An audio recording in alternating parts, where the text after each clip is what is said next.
Hello, everyone, and welcome to today's webinar brought to you by the CMO Council and KPMG.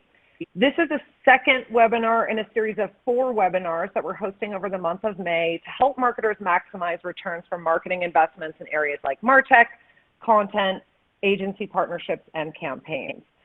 We're facing a pivotal moment in time, and our goal throughout this series is to help marketers identify actions they can take immediately to drive more value from their marketing spend. My name is Sally Lopez. I'm the Senior Director of Marketing Program Management and Operations at the CMO Council. My featured guests today are Ryan Dubé and Miriam King. Ryan is a Managing Director in KPMG's U.S. Customer Advisory Marketing Consulting practice and has over 20 years of experience working with clients through their digital and marketing transformation journeys. So we're really looking forward to digging into best practices in digital content creation and distribution with him. And then Miriam's a director in KPMG's U.S. Customer Advisory Marketing Consulting practice as well, with nearly 20 years of experience in developing and executing business strategies. So we'll look to her to provide insights into how to approach your content strategies in the near future. In last week's webinar, we focused on how marketers can make the most out of their existing MarTech stack to optimize output. In today's webinar, we'll be providing tips on how to both maximize a return on existing content and how to plan for the most efficient and cost-effective ways to create and distribute future content. Here at the CMO Council, we actually conducted a global survey of about 200 marketing executives at the end of last year, so Q4 2019, on the topic of content creation and distribution strategies. In that survey, we asked marketers what most impacts how their content strategies are developed today. The number one answer, budget. At the same time, when we asked them to rank the top challenges they face in relation to the development of impactful and effective content, do you want to know what they listed as the number one obstacle? Once again, it was budget. So basically, they told us that budget is both the biggest challenge and the most influential aspect of their content marketing strategies. What's more is that when we asked marketers to rate the organization's content quality and impact, almost half said that it was hit or miss, with some content hitting the mark and the rest simply being a waste of that precious limited budget they were given to begin with. In today's environment with tightening budgets, optimizing content strategies becomes even more challenging. So our goal, therefore, is to help marketers to optimize their current budget to leverage timely, relevant content for improved customer engagement. We'll look at some specific actions that you can take over the next 30, 60, and 90 days to achieve that goal. After the presentation, we'll save some time for a Q&A, but please feel free to submit your questions at any time during the webinar, and we'll take them as we have time. As a note, in order to get the best experience, I would recommend using the full screen option, which you can find by hovering over the bottom right corner of the presentation deck. And you can also easily move in and out of full screen in order to ask questions, give feedback, or take the live poll that we're going to be posting during the webinar. I will be following up with all of you afterwards with a link to this deck and the webinar on demand so you can review it again in the future, as well as the links to the upcoming webinars and the last webinar we hosted last week, so you can make sure to check those out. So with that, I'd like to begin with Ryan. Ryan, could you kick us off with a bit of background context around the challenges that marketers are facing as it relates to their content strategies today? I'd be happy to. Thank you, Sally, and good afternoon, everyone. Mira and I are very happy to be here today and are excited to be talking to you about ways to improve your return on content investment, particularly how you can better reuse content and develop new content more effectively. With the current situation, getting more out of your content investment is even more critical as budgets are getting cut and there's less money to spend on content development, but at the same time, it's more challenging to identify and personalize the right messages to deliver. In the end, you'll have to be more creative to make your marketing dollars go further. During today's discussion, we'll provide you with some ideas about how to do that with some quick wins and some things you can do in the near term to get the most out of your content. And to just set the stage, as we're talking about content today, we're using it very broadly to include all types of creative materials such as blogs, podcasts, white papers, ads, emails, TV, radio spots, and the such. So let's start by diving into one of the key issues that we often see around content development. In working with our clients and helping them through their content journey, one thing we oftentimes see is that the demand for content and the process to create it usually aren't aligned. Customer expectations and other external factors, such as the current environment we are in, have made creating the right content and getting the right messages to the customers at the right time and through their preferred channels even more difficult. And many firms are having a hard time keeping up with it. For example, with the demand for real-time personalized content across more channels and the need to be globally consistent and locally relevant at the same time, it means that marketers are creating even more content today than ever before. As customers are demanding more personalized content that needs to be tailored to the preferred channel and delivered when it is most relevant to them, it's becoming increasingly harder to keep up with this always-on marketing discussion to stay relevant and differentiated in the market. To complicate this, marketers need to balance these ever-increasing customer demands more effectively than ever before, but for many, the right development processes aren't in place. In our experiences, many marketing organizations haven't been able to evolve as quickly as needed to adapt to the new environment. What we often see is that processes are not agile or streamlined, and teams are unable to adapt quickly to change. There's usually a lack of coordination between creative teams and agencies, and this can result in duplicate assets being built, which takes up that valuable time and budget that we've been talking about. A lack of automation creates a drag on getting content to market quickly. Inconsistent and inefficient processes result in rework and waste. Most creative content is developed from scratch with limited reuse of existing content, and it's hard to measure and demonstrate the value of content that is being created. So now let's talk a bit more about the development process. What's been missing in the content development process is discipline, structure, collaboration, and automation. We feel a new approach is needed to improve process efficiency while facilitating an increased return on content investment. This new approach starts with a collaborative, structured content planning process. This cross-team process is essential to create focus on the broader strategy while eliminating duplication and rework.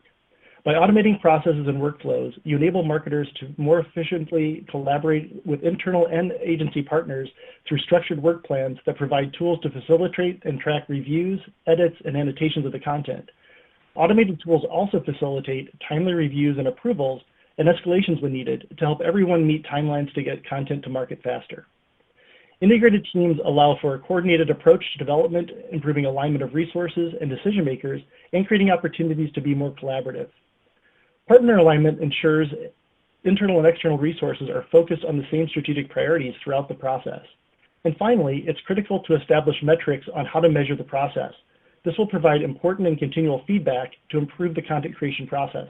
It will also increase the team's agility to be able to identify and react to what is and what isn't working in the market. Sally, let's find out where everyone is in their content planning process. Okay, fantastic. So everybody, at this moment, we are going to go ahead and set up a live poll. And if you are in full screen, this is a good moment to pull yourself out of full screen, and that tab should just automatically populate for you. So the question we're asking today is really, where do you stand? What best describes your company's current content creation planning process? And the three choices that we've given are, firstly, an informal content planning process. Secondly, a formal content planning process, but one that's conducted only periodically, for example, yearly or quarterly. And thirdly, a more formal content planning process, meaning one that's really conducted regularly, whether that be daily, weekly, or monthly. So you'll have a few seconds here to continue to add in your vote. And we'll see here that so far the majority have more of that informal content planning process. Ryan, does that surprise you? Not too much. I mean, that's what we often see with our clients. And as you mentioned before, that 30% of the marketing budget is spent on content. That this is usually an area we see a great opportunity to be a little more structured. Okay, wonderful. Well, I'm just going to leave this open for a couple more seconds, just give anybody that hasn't had an opportunity to just chime in. We'll give it about 10 more seconds, folks. I am seeing an increase here in some of the more formalized content planning, which is impressive, that it are conducted a bit more regularly on that daily, weekly, or monthly. And so that's a good sign, I think, especially today, as we start seeing that a bit more formalization around our strategies. It's really important when we're in such a pivotal moment. All right, so I'm going to go ahead and stop the voting here, everyone, and pass it back to Ryan for some additional commentary. Thanks so much for voting. Excellent. Yeah, thanks everybody for taking time to provide us a little more insight into your process. And it's great to see that one thing that'll be consistent today is we'll talk about everybody's at a different point in the journey. So this is a good representation of that. And now we'll talk about some areas where we can look to focus going forward around the content process. So as I mentioned before, in this new environment, there's just so much that we don't know. We can't count on the insights about consumer behavior we've been using in the past to really hold true anymore. And there isn't anything historically we can point to help us understand what is going to happen next. What this new environment has taught us, though, is that we need to be able to quickly adapt and react. By setting up agile and efficient organizations and processes, we can better enable our teams to adapt to focus on what is most important. This means being able to pivot is essential to improving our odds of being effective and competitive. The way we get to these informed pivots is through a test and learn approach. Sustained test and learn requires that you have the capabilities and the budget to be able to act quickly and react to focus on opportunities as they come up. I know it may seem like an enormous task as we're talking about all these new content needs that you have, but what we recommend is instead of taking on everything at once, but rather to focus your efforts on the areas such as brands or products, customers, geographies, or channels that you believe are going to be most critical to this year's success. Find the 20% that will drive 80% of the impact and spend your time on those efforts. So with that, Sally, before we jump into the next area, I wanted to see if there are any questions coming in. Yeah, thank you so much, Ryan. One question I'd really like to ask is, how transparent and collaborative are most of your clients with their agencies during the content planning process? Yeah, it varies by our clients, but typically what we recommend is to be as collaborative as possible. It isn't always helpful to bring everybody into the process up front, but really work with your agencies to understand what part of the process that they're going to be able to help you be more efficient in, and especially with your strategic agencies, bringing them early in the process to help to make sure you're aligned in your strategic priorities. It's also important to listen to your agencies and understand any concerns that they may have, so you can address them. It could be anything, through the creative process, or if you're working with multiple agencies, if they're concerned about sharing, the information they're sharing could get to other agencies. Just make sure you're listening to your agencies and understand what their concerns are, and making sure that they truly understand what your priorities are, so they can be most helpful. Yeah, that's super helpful. In the interest of time, I think any of these additional questions, let's go ahead and cover off at the end. So I'll ask you to go on and move on with your presentation, Ryan. Sure, excellent. So today we're going to focus on 3 areas to impact speed, cost, and collaboration, and some actions that you can take immediately to improve your ability to pivot to this new environment and get the most value out of your content. First, we're going to explore how to exploit existing content. Then we'll go into ways to produce new content more efficiently and effectively. And finally, we'll discuss ways to foster collaboration to lower coordination and communication costs. I'll spend some time talking about how to get the most out of your existing content, and then I'll hand it off to Miriam to take you through the other areas.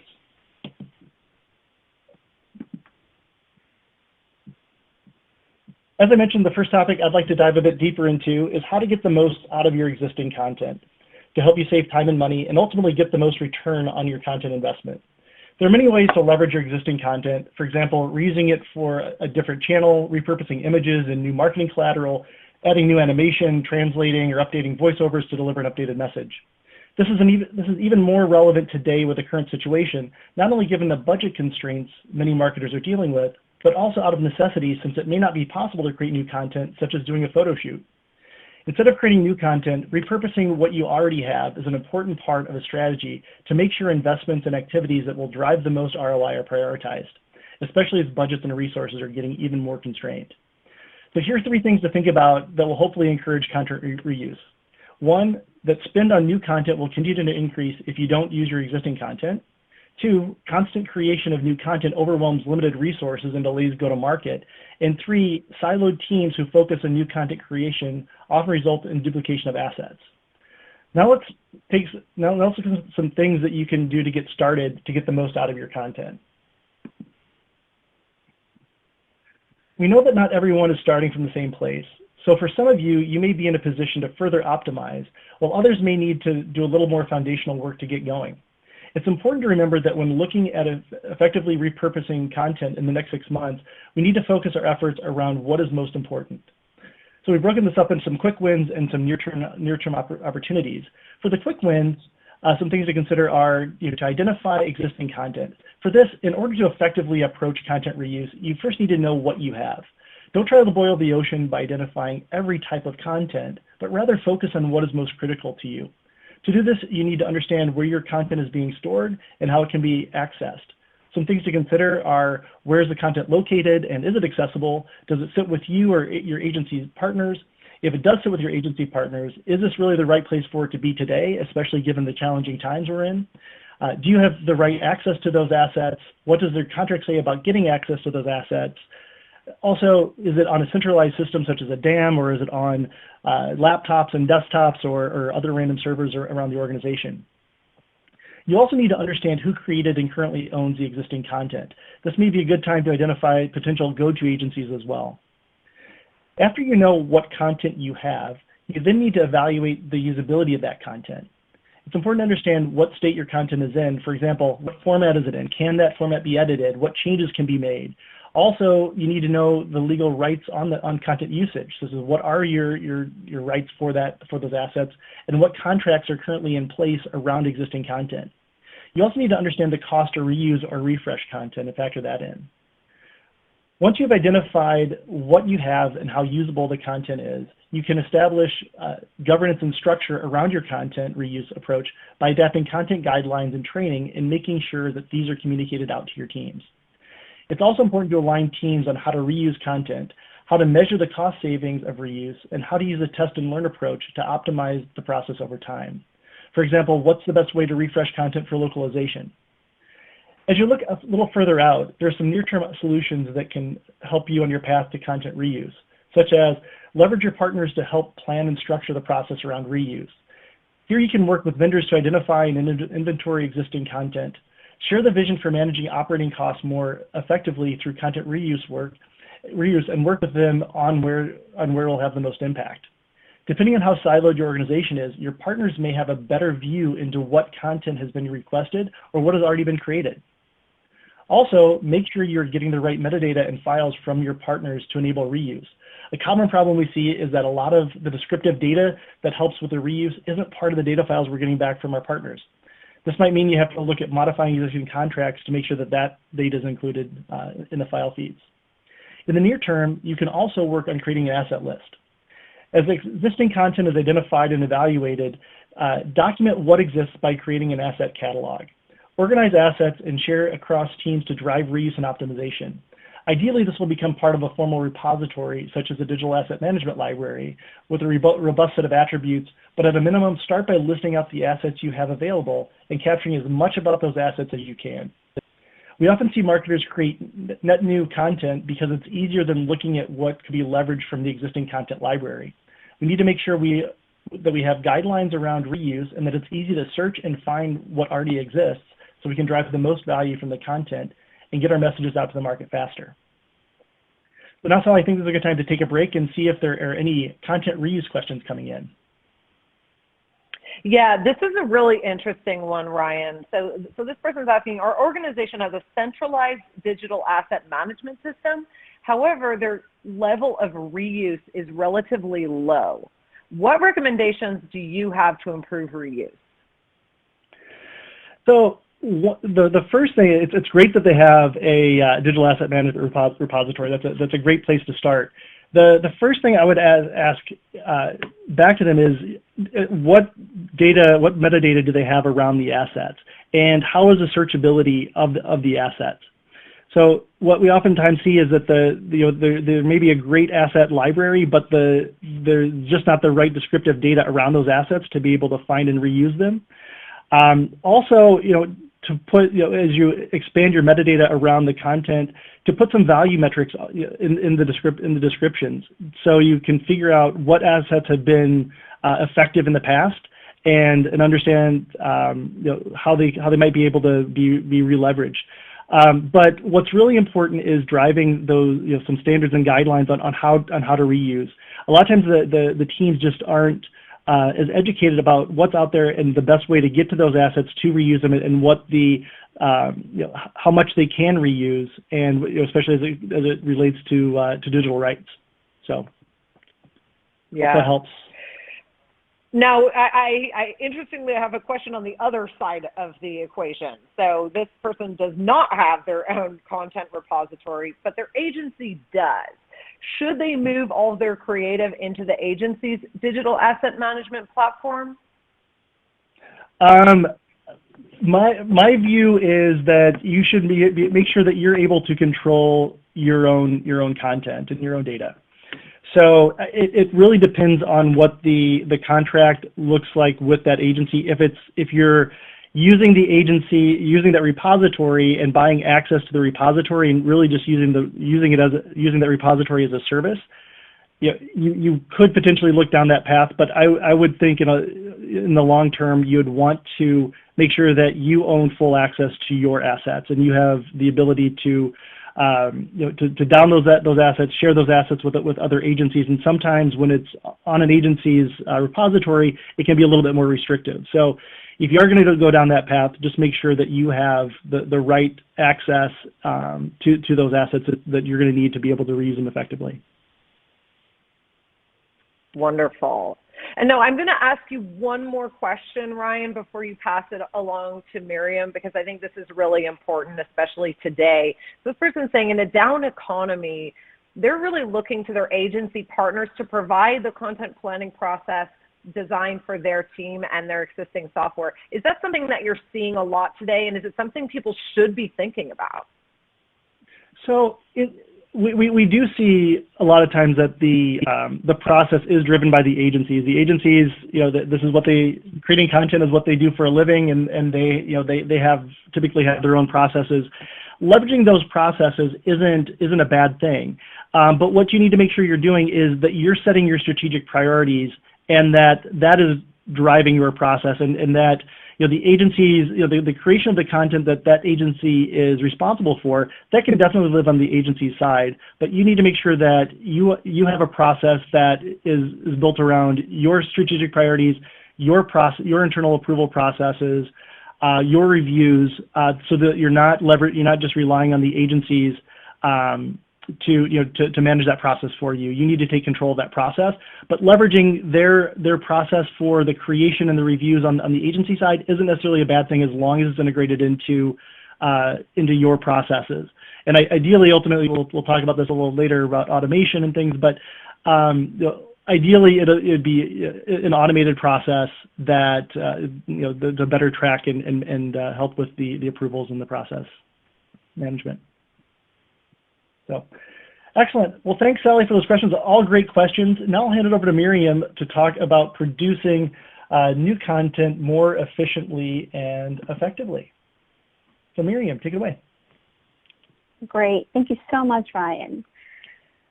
So, in terms of producing new content efficiently and effectively, we're living and doing business in an extremely volatile environment. So the ability to respond and react quickly is vital. The process to produce content has become more complex and inefficient as companies are rapidly increasing the volume of content they create to stay relevant and differentiate themselves in the marketplace. In these changing times, the process to produce content needs to be more agile so they can meet customers' demands. The three key factors impact process agility. One is gaps and inefficiencies in the content production workflow, which Ryan touched on. And that causes go-to-market delays and waste resources, and also causes an increase in overall spend. Two, a lack of coordination across teams and regions. which causes inconsistencies in brand messaging and guidelines, which further complicates localization needs in various regions. And 3, a lack of productivity measures and measurements with KPIs and ongoing reporting as a feedback loop to help identify what needs actioning to help improve productivity and agility in the overall process.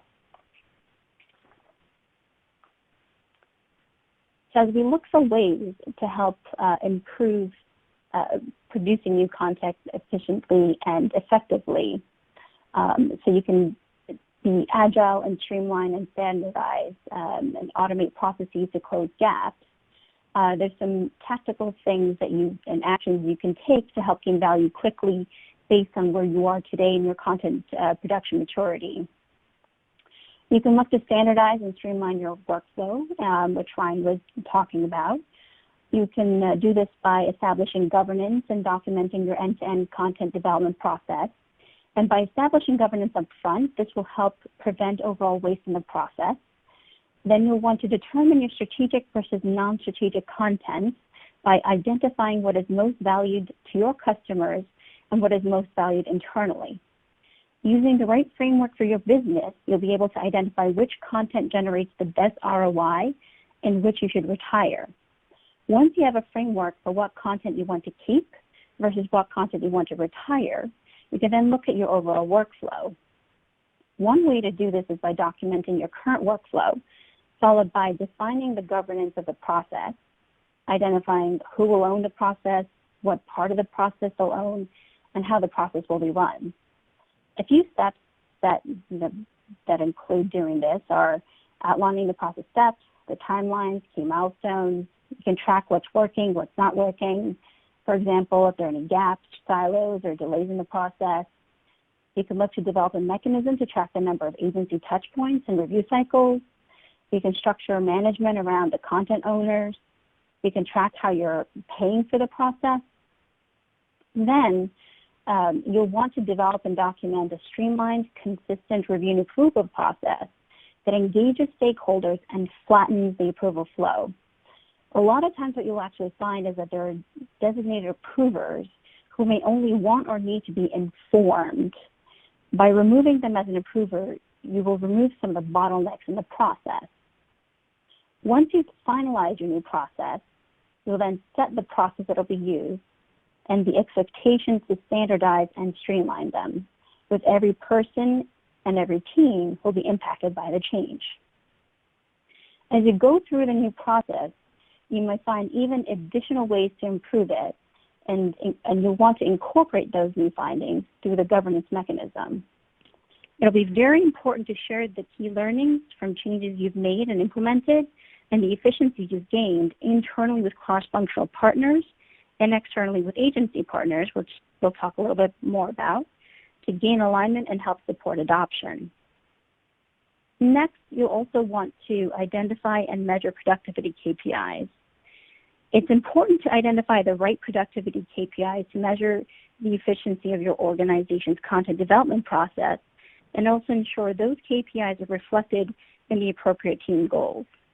Each step of the process should be measured and tracked to report on the effectiveness of workflow efficiencies. A few examples of baseline productivity measures that can include cycle time, cost per piece, number of review cycles, number of content assets created, resource hours. Reporting on KPIs and sharing them across your organizations enables informed and data-driven decision-making across the entirety of the content value chain. And you also want to look for opportunities in enterprise efficiency.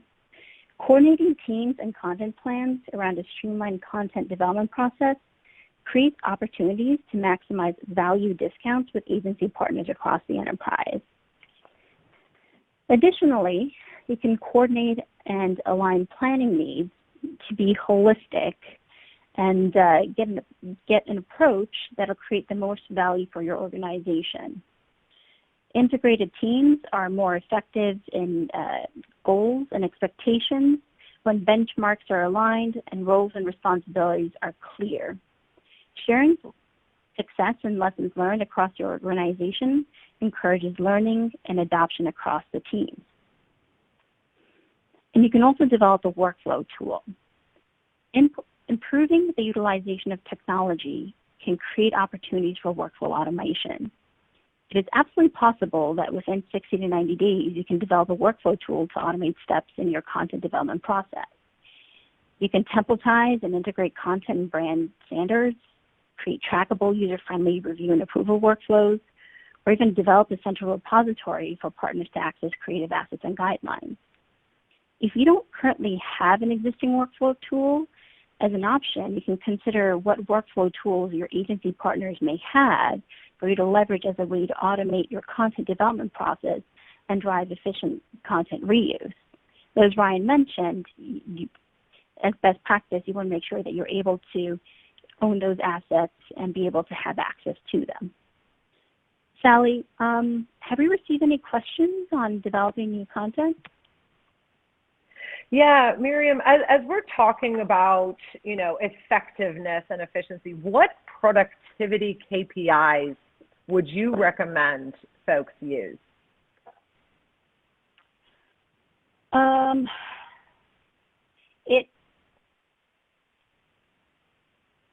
It depends on the organization, how they're set up,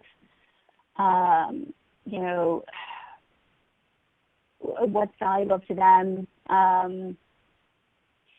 Some of them, could be time-based, productivity KPIs. A couple that we mentioned were cycle time, cost per piece, resource hours, the content assets created. Another one that I've come across are, resubmissions, error rates, things of that nature. Overall, you want to understand what is your total cost per piece, and also look at maybe the number of touch points, how many times back and forth is the piece going between an agency and the number of revisions.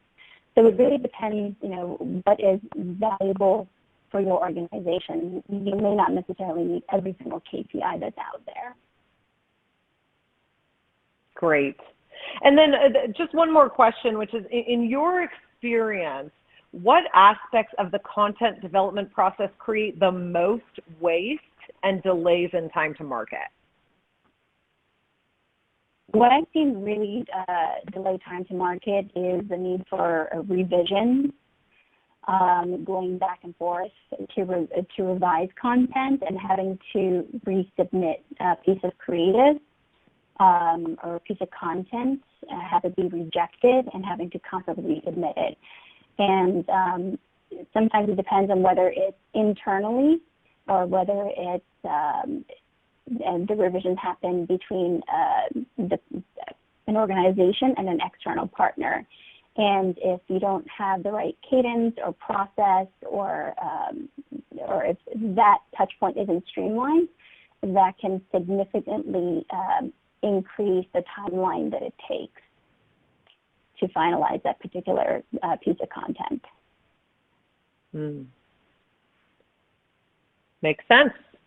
Great. Well, in the interest of time, I'll have you continue on with the rest of the slides, and we'll address any other questions towards the end. All right. So another critical component is fostering collaboration. Another way to drive value from content is by reframing your agency partnerships. Agency partnerships are typically built to focus on generating new content, and content reuse has been overlooked as a requirement in vendor agreements. Additionally, coordinating and planning to maximize content value requires vendor collaboration.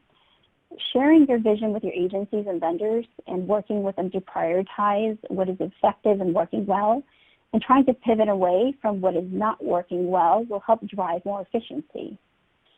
Reframing your agency partnerships will help achieve content reuse and accessibility by aligning vendors to your strategy and setting your expectations for content reuse.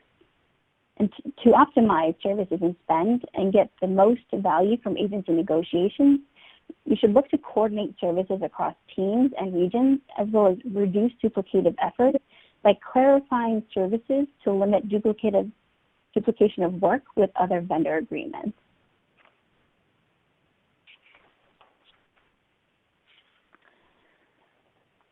So we're going to talk a little bit more about the importance of bringing your agency on board with you as you change direction. And these are changes that you're not going to do to the agency, or you're going to do with the agency. This is something you're looking to do in partnership and further emphasizing the importance of collaboration. So first we want to clarify, and Ryan also touched upon this, ownership and accessibility. And we're in an unpredictable environment. It's important to understand and clarify ownership and accessibility of content assets with your agencies. You should look to review your contracts for ownership and accessibility to ensure content assets can be reused. Review the rights to localized content and repurpose for multiple channels. If agencies cut your access, it'll become hard to get those materials back. As best practice, you want to have those assets stored in your own system. And if you can't, and as Ryan mentioned, you want to make sure you have the rights to get them back and get them back in a reusable, streamlined manner. Vendor services can be costly for localization, and those services can be brought in-house. You want to work with legal and procurement teams to create tight contract language and ensure you own the intellectual property that you're paying for. You also want to partner with procurement to help with vendor structure. Procurement often has access to tools, resources, and lists of vendors and agencies for the work you're looking to do that you may not be aware of that you can consider. They may also have visibility into how an agency is currently performing for another part of the organization. You can also look to do a vendor 360. Conducting vendor 360 meetings on a regular basis to review what is working well and what needs to be improved will help with several things. You can conduct quarterly business reviews to build a feedback loop with your agency to better understand their performance and service offerings. It'll help reevaluate the partnerships to reduce duplicative effort and group work efforts across the organization for volume discounts. And it'll allow effective and valued agencies to bid on new work types that are within their scope and capabilities. So if there's an agency that is on board with your company and you're not currently considering them, it'll give them an opportunity to bid on your work. You also want to look at implementing new working models around content reuse and increased process efficiency. It's really important to align with your agencies on process requirements. You can increase effectiveness of your vendors and agencies by structuring agreements to include the standards and expectations on the process to efficiently produce content. For example, the creative guidelines, review touch points, localization requirements, detailed timelines for deliverables and iterations. Providing incentives for vendors to reuse content or increase efficiency often helps to ensure they agree to and adhere to your requirements. Some other things you can look at are evaluating your preferred vendor list. Oftentimes, companies will have a robust set of vendors on the preferred vendor list in a given category. However, not every vendor is best fit for every work type. You want to make sure you're evaluating your company's preferred vendor list and selecting the right vendor for the work you need completed with a view of the work that they are doing and how they're performing across the organization, and ensuring they're the right business partner for you. Essentially, you want to develop a set of criteria and requirements and implement them through a structured framework that will help you ensure you're selecting the right vendor for the right work, who also wants to be a valued business partner to your organization on an ongoing basis. You can also look to reframe the agreements. As organizations change strategies, vendor agreements need to have flexibility and adjust with the clients as well to foster agility without the need for contract changes. This also requires internal alignment on how to reuse content effectively. There's two ways you can do this.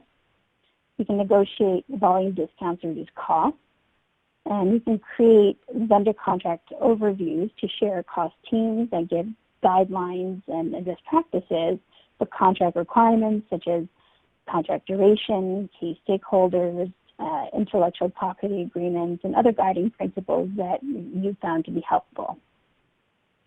I'm going to pause there, and Sally, have any questions come in on, collaboration with agencies and vendors? Yeah. So this is, it's really important as we start thinking about that coordination. This person's saying, I really like the idea of getting our marketing groups to coordinate the work with the same agency, but what are the incentives to get them to collaborate? Do we need to have all working groups working together in order to see real value?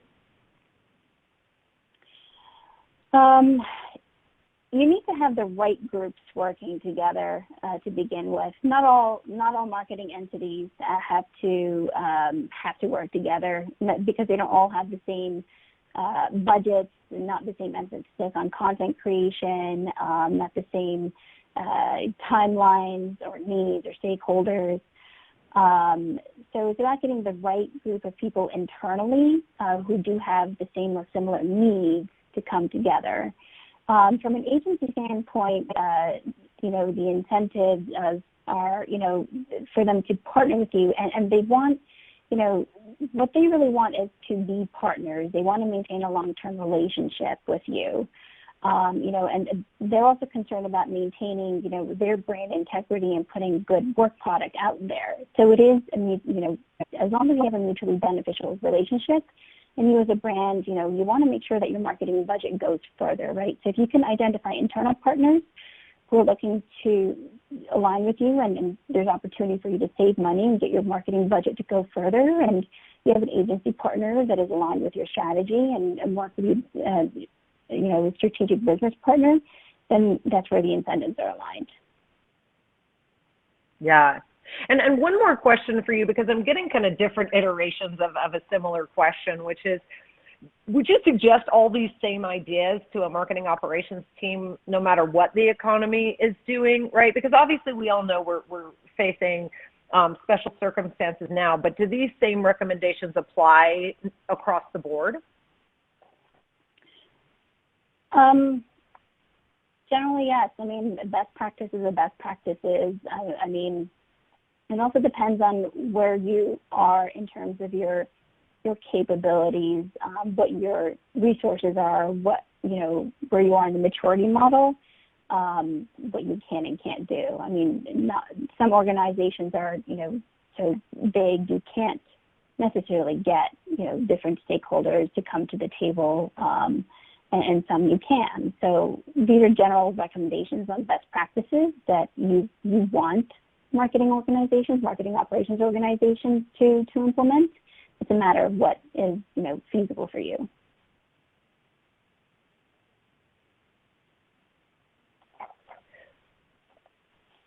Okay, great. So I think from here we'll move on and have Ryan take us home and really walk us through the development plan of action.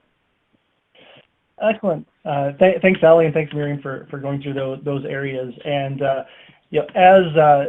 Miriam mentioned, these recommendations or action plans are definitely relevant regardless of the environment. There's more of a heightened awareness to it given the current situation. So, but these are definitely relevant in good economies and in interesting ones like the ones we're in right now.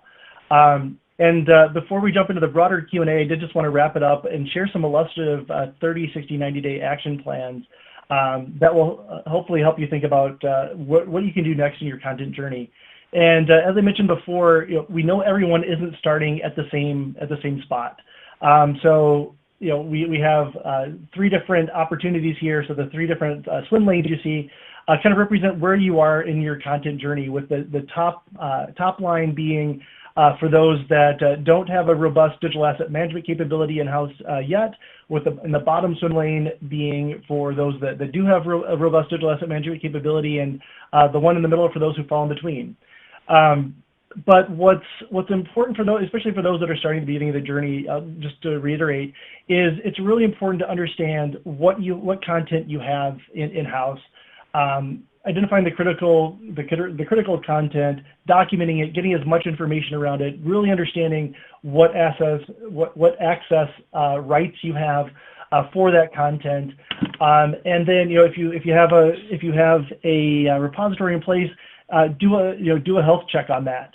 The content, understanding what content you have and the metadata around that content should have a governance process all of its own, and it's an ongoing process that you need to continue to look at and do health checks on to make sure you're getting all that information regardless of how far along the maturity curve you are. As you get more advanced and more farther up in the maturity curve, it's good to, and if you don't have these in place already, it's good to start setting your policies for reuse, making sure that the teams understand what those policies are, and giving guidelines and education on how best to reuse assets to get the most out of them, and sitting down and doing some strategic planning on where do we have the best reuse for assets in 2020. But regardless of where you are in your journey, and Miriam touched on this, it's important to make sure that we start to put metrics in place around how to measure the content and the process, and also make sure that that helps us understand when we do need to pivot, but putting the agile processes in place so that we can more nimble, be more nimble and adapt to the situations, whatever curveballs they may throw to us. I think a great example of this is what Ford and Toyota were able to do through content reuse. They were able to take existing footage and clips that they had and pull together new advertisements to get out quickly to respond to the current environment. And that's because they had an asset repository. They knew what was there. They had, they had a process to be able to quickly pull in people to do new voiceovers, redo messaging, and get those advertisements out. So, these environments just proved to us that we need to be a little bit more agile and nimble to be able to react better. So, with that kind of concludes the content portion of today's webinar. But would like to open up to more questions and see what questions you guys have and how we can help answer them. Yeah, thank you so much, Ryan and Miriam. We've got a handful of questions here, so I'd like to start going through those. And of course, folks, you're always welcome to continue to add in your questions live here. This question is for Ryan. Ryan, we're not currently using a test and learn approach. How should we get started? Great question, and I wish it was a simple answer for it. But what's important to keep in mind is that testing and learning, it's not necessarily just a set it and forget it type of project, but it's really a mindset of how you're going to do your business. It's setting metrics, KPIs, something measurable in place that you can monitor, measure, get feedback on, and then examine those opportunities as the feedback is coming in of where can you quickly pivot to react to the lessons that you're getting in. It's easier done in some formats than others. So digitally, it's easier to do test and learn, and there are tools out there for it, especially if you're doing A and B testing or multivariate testing to test between a couple versions of content. But what's important is to understand what you're going to measure, but then be able to react to how you're going to, when you learn something, how are you going to react to it? Make sure you have a process in place to be able to react to it. I say if you're going to measure something and not be able to react to it, then it doesn't really make sense to measure it. So think about what actions you can take when you get the feedback in. Wonderful. That's really helpful. This person that has just asked, the plan that you laid out, obviously, it says a lot of time is geared toward those more mature organizations that are already creating content. What about in the case of more of those startup organizations? Should they be thinking about these same types of building blocks as these larger, more robust content engine organizations?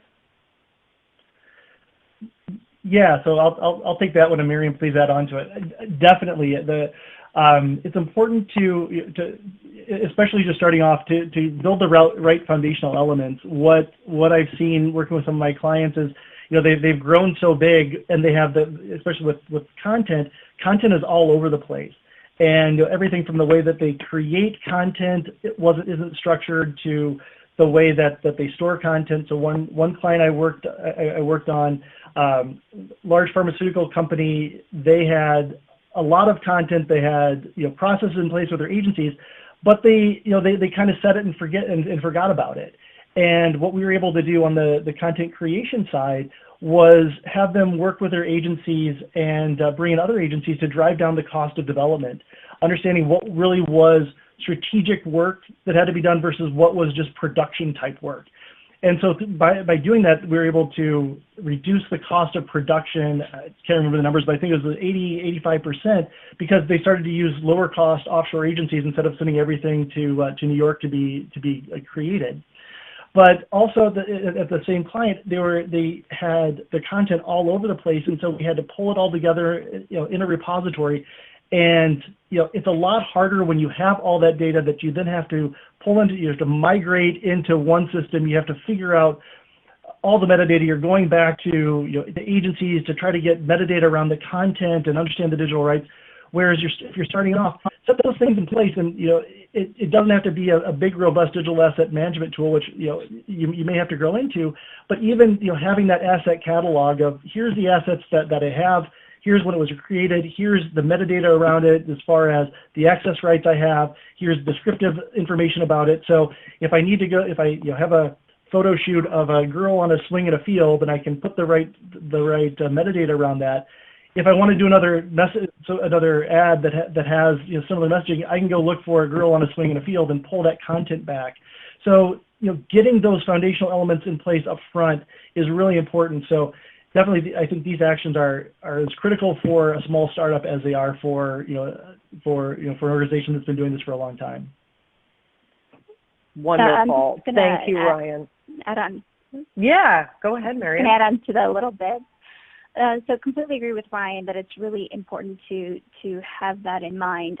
It's a little bit of a chicken and egg situation, right? As a startup, you don't really have the capital to invest as to what more mature companies do, but you need to, keep in mind what you will need. So as you grow, what you want to have a view of is what is your intended customer experience, and what do you want to be able to do with that content. And regardless of your business model, whether you're a direct-to-consumer, even what we're seeing today is, B2B or, B2B2C, different business models are all looking at the experience and the engagement with content, even personalization, and to keep a view of how do you want your end users to engage with the content, and doing what you can do today to build in some of those foundational building blocks, and what is the experience and what is the journey and the interaction? What messages do you want to be able to send out? Who do you want to be able to receive that? Getting the right message to the right person at the right time, and keeping that vision for the future in mind, and working backwards with what you have the resources to do today. Because if you wait too long, as Ryan said, you're going to get to a point where you've built up so much inflexibility that it's going to be extremely high cost to have to rebuild everything from scratch. Yeah, no, that's a huge and an important point. So I'm glad you added on to that. And Miriam, I'm going to ask you another question here that's come through that I think will be good for you. How do you recommend we report, share, and act on content process KPIs?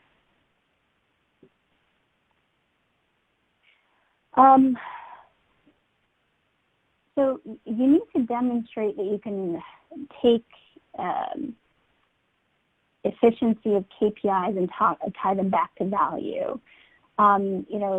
Most oftentimes people hear KPIs and metrics, and there's some hesitation. But when it comes to content and effectiveness and efficiency, the goal and purpose is to actually create more value and to help you generate more ROI for your company.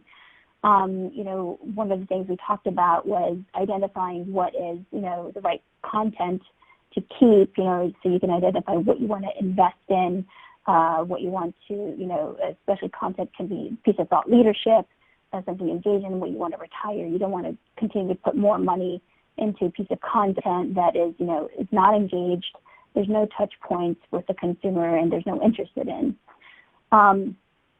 So there's again, when it comes to the process, the value chain, the end-to-end actual process of content creation, we want to be able to have KPIs in place through the workflow mechanism and the governance mechanism.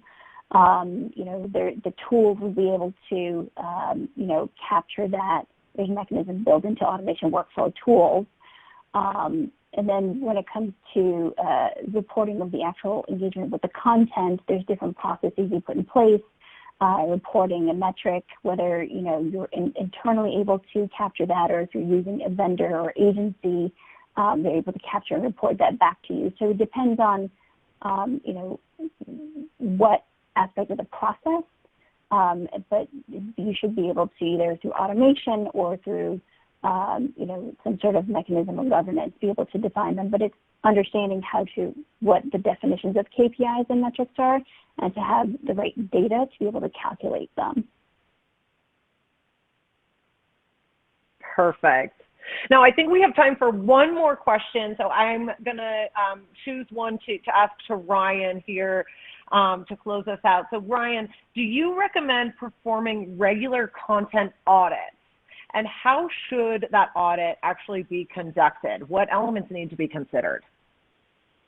Thanks for that. Definitely recommend doing a content audit should be a regular process that's put in place.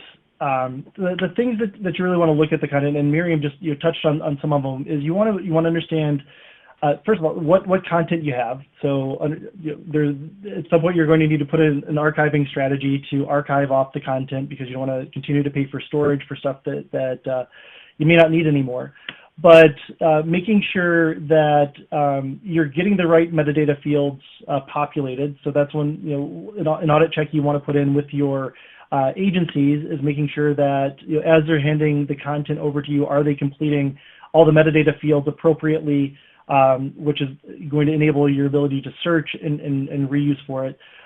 You want to make sure that you have that your taxonomy, that your defined taxonomy, is being followed.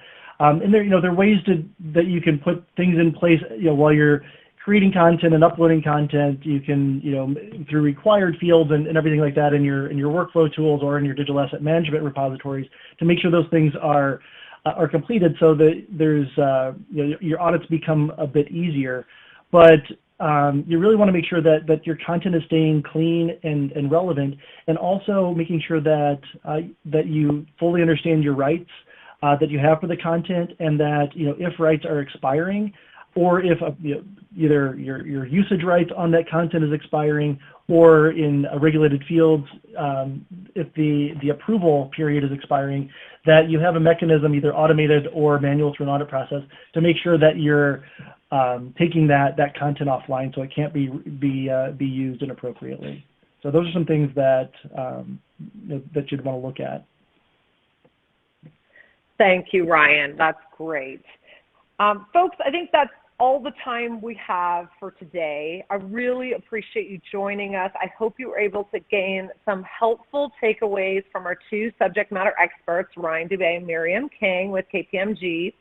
If you haven't yet had a chance to take our survey we're fielding in conjunction with this webinar, please take a few minutes to do so. It should take less than 5 minutes, and KPMG is going to send you a complimentary summary of the findings that will help you compare yourself to your peers in terms of your content strategy effectiveness. Also, don't forget to join us and register for next week's webinar, Stretching Spend Through Better Agency Management. I saw a number of questions come through here in relation to the agency relationship. And so we're going to be digging into that in a lot more detail next week. So I really encourage you to register for that one as well. I will be sending a link to that upcoming webinar later today, along with links to this webinar on demand, the slide deck that we shared with you, and of course that survey. So thank you again, everyone, so much, and a huge thank you to both Ryan and Miriam for joining me today, and I hope you all have a wonderful rest of your day.